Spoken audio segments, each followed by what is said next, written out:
In the hyper-competitive, unforgiving ecosystem of professional sports, the arrival of a generational, paradigm-shifting superstar doesn't just bump up television ratings or inflate corporate sponsorship portfolios. It shakes the ground beneath everyone's feet. It fundamentally, and almost violently, rewrites the survival code for every single player clinging to a roster spot. When an offensive engine like Caitlin Clark enters an organization, she doesn't simply join the system, she bends it. She warps the physical geometry of the court, raises the demanded cardiovascular stamina to punishing levels, and alters the precise biomechanical standards required to stay on the floor. This is no longer traditional, stagnant half-court basketball. This is a relentless, breath-stealing, full-throttle track meet disguised as a game. And in this ruthless, highly lucrative new economy, you are left with two stark choices. You can stubbornly resist the evolution, grumble about shrinking offensive touches, and watch your career slowly fade into obscurity. Or you can stare directly at the cold mathematical truth, tear down and rebuild your physical biology, attach your name to the blinding multimillion-dollar spotlight, and claim a level of generational wealth that once felt unreachable. Right now, while much of the WNBA Players Association pleads with billionaire owners for a larger share of league revenue, two players on the Indiana Fever have quietly executed one of the sharpest survival strategies the modern game has ever seen. Sophie Cunningham and Lexie Hull are not waiting for a collective bargaining agreement to rescue their futures. They are reshaping their bodies, delivering silent ultimatums to a new head coach, and constructing serious private equity portfolios beyond the hardwood. Welcome to the breakdown.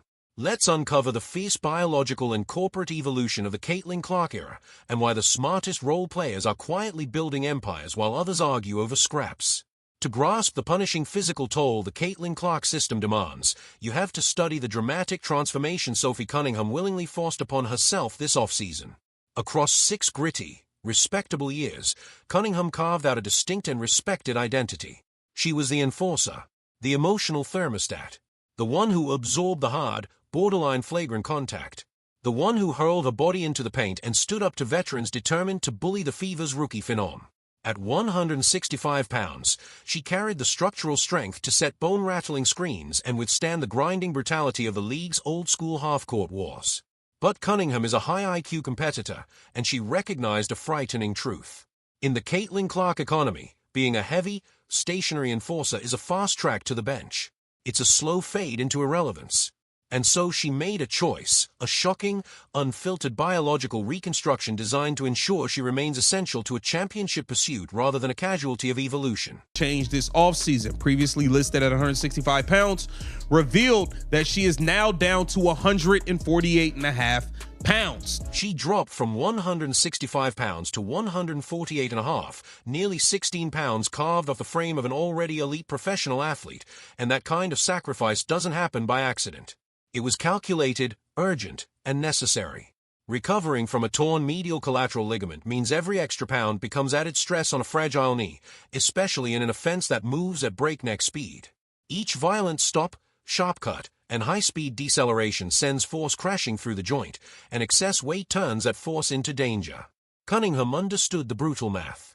If she wanted to survive, not just participate, but truly survive, in the fastest-paced, highest possession system in the league, she had to rebuild her body into its leanest, most efficient version.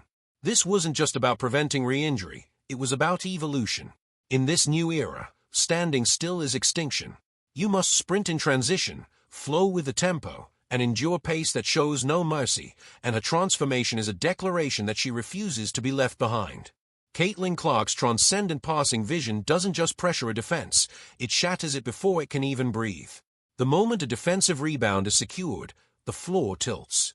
If you're a wing for the Indiana Fever and you explode into transition that very millisecond, you're not hoping for the ball, you're expecting it. A perfectly placed 50-foot laser arrives in stride, leading to a free layup or wide-open corner three before the defense can even turn its head. It's devastating. It's surgical. But there's a catch, you must outrun your shadow. You must beat your defender down the court without hesitation. That's the cold reality Sophie Cunningham embraced when she made the painful decision to shed weight and surrender her identity as the team's heaviest enforcer. She didn't slim down to look different.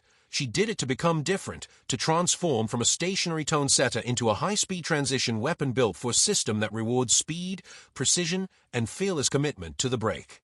She's about to run like a track star, not a role player trying to survive. Sophie Cunningham studied last season's tape and saw the future unfolding in real time.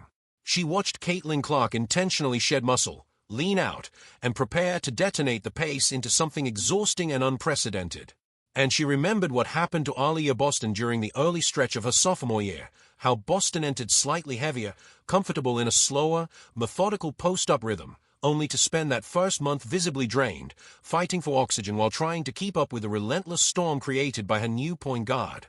It wasn't until Boston rebuilt her conditioning and reached peak cardiovascular form that her dominance fully surfaced inside the new system.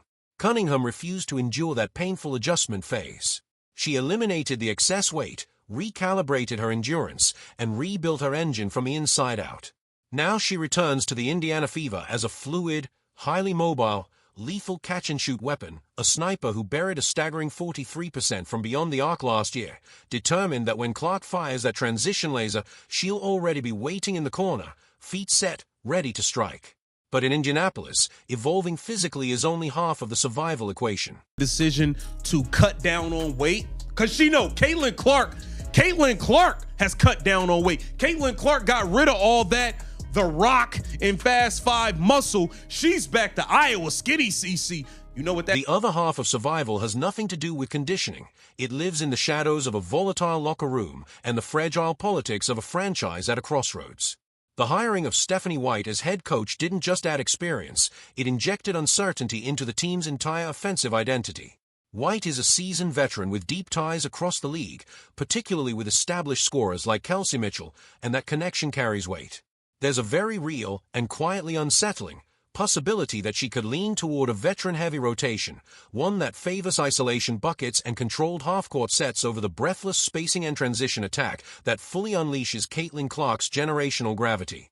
And if that philosophical tug-of-war begins to tilt the wrong way, it could suffocate the very system designed to elevate the franchise.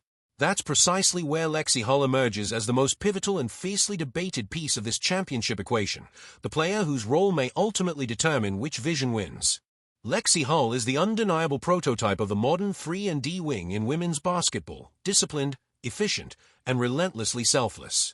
She doesn't pound the ball in isolation or chase inflated usage numbers.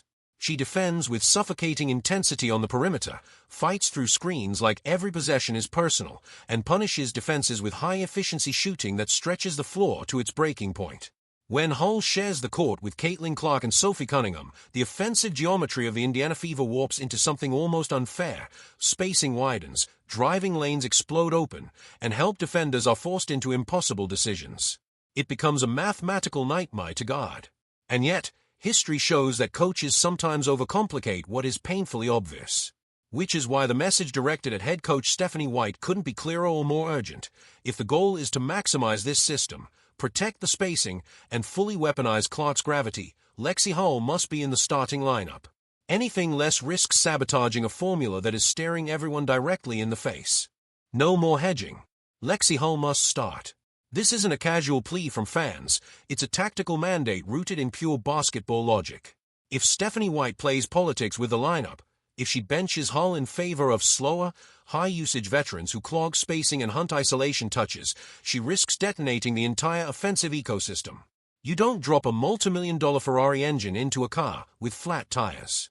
You build around it properly. Caitlin Clark must be surrounded by athletic, low-ego shooters who defend with edge and sprint the floor with frightening speed. Hull proved her indispensability in the second half of last season, her durability, perimeter defense, and seamless chemistry within the Fever's evolving rotations stabilized a roster that was buckling under season-ending injuries. Ignoring that evidence to appease veteran pride wouldn't just be questionable, it would be tactical malpractice. And while the public debates rotations and revenue splits, Hull is moving differently off the court. Historically, WNBA role players survive almost entirely on league salaries, without the cushion of massive, multi-million-dollar endorsement deals from giants like Nike. But Hull understands something deeper. Security in this era isn't just earned between the lines, it's engineered beyond them. They don't land the national television commercials for Gatorade or State Farm. They aren't handed seven-figure endorsement cushions. Most role players fight for the financial scraps left behind in the sports economy, grinding through overseas contracts and modest league salaries just to create stability. But Lexie Hull saw something others missed, a wide-open loophole in the modern attention economy, and she moved on it with precision. Instead of waiting for a shoe deal or a traditional sponsorship pipeline, she recognized that the gravitational pull surrounding Caitlin Clark generates visibility, traffic, and brand heat that can be strategically redirected. Hull isn't just benefiting from the spotlight, she's monetizing proximity to it. Her new corporate venture isn't a side hobby, it's a calculated equity play designed to convert attention into ownership. And that's what makes it groundbreaking. It perfectly demonstrates the raw financial force of the Caitlin Clark halo effect. When a transcendent superstar bends the spotlight, the smartest players don't just stand in it, they bottle it, scale it, and quietly build empires behind it. Tell you this, sidebar, Stephanie White, Lexie Hull better be a starter this year. She better be a starter this year. Don't try what you pulled last year, starting Dewana Bonners and all. Lexie Hull is launching a direct-to-consumer cosmetics brand called Fora, built specifically for high-performance athletes, and the brilliance of this move cannot be overstated. In the traditional business world, launching a DTC brand is brutally risky, with failure rates sky-high because customer acquisition costs are suffocating. Companies burn millions on Facebook and Instagram ads just to earn a few seconds of attention in an overcrowded digital marketplace. But Hull doesn't have to play that game. She doesn't need to spend a fortune chasing visibility. Why? Because she operates beside the single most powerful attention magnet in women's sports today. By fully embracing her role in the Fever's evolving trio alongside Caitlin Clark and Sophie Cunningham, Hull has positioned herself inside a media supernova. Every nationally televised game, every pre-game tunnel walk, every viral highlight, every social media clip delivers millions of organic, highly engaged impressions directly to her personal brand.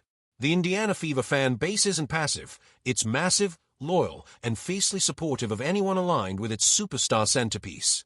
Hull is cutting out traditional corporate gatekeepers, bypassing middlemen, and directly monetizing the tidal wave of visibility generated by Clark's presence. This is the corporate halo effect in its purest form. Clark draws the spotlight, and the smartest teammates strategically place their own ventures exactly where that light spills over, capturing the economic overflow and turning attention into ownership. The offseason, Hull has also been building her off-court profile. Now, this is a part of the Caitlin Clark effect. Make no mistake about it. We've seen Sophie Cunningham in Nash and Arby's commercials. This is what elite survival looks like in today's professional sports landscape. The athletes who resist evolution, complain about structural agreements, and quietly resent the new generation instead of upgrading their skill sets are putting a countdown clock on their own careers, and within a few seasons many will be replaced by younger, faster players who fully grasp the pace and spacing demands of the modern game. Meanwhile, Sophie Cunningham and Lexie Hull appear to be making calculated adjustments, trimming unnecessary weight, sharpening perimeter efficiency, embracing defensive versatility, protecting their star teammate in high-intensity moments, and building direct-to-consumer ventures that transform visibility into long-term leverage. Cunningham's weight loss can be interpreted as a strategic biomechanical adaptation to reduce joint stress and improve transition mobility, though it inevitably raises a question of whether reducing mass compromises her physical tone-setting presence. Starting Hull could logically enhance spacing and offensive flow in a system driven by shooting gravity and tempo, yet real-world lineup decisions are often influenced by hierarchy and internal dynamics beyond pure analytics. And Hull's cosmetics venture highlights a broader economic truth. Role players aligned with generational talent can absolutely convert proximity into significant wealth if they recognize the opportunity and execute with discipline. If you want the unfiltered truth about the real business, the real strategy, and the ruthless corporate politics that actually drive professional sports, then hit subscribe, smash the like button, and turn on notifications so you never miss a deep dive. This isn't a channel for safe headlines or recycled mainstream narratives.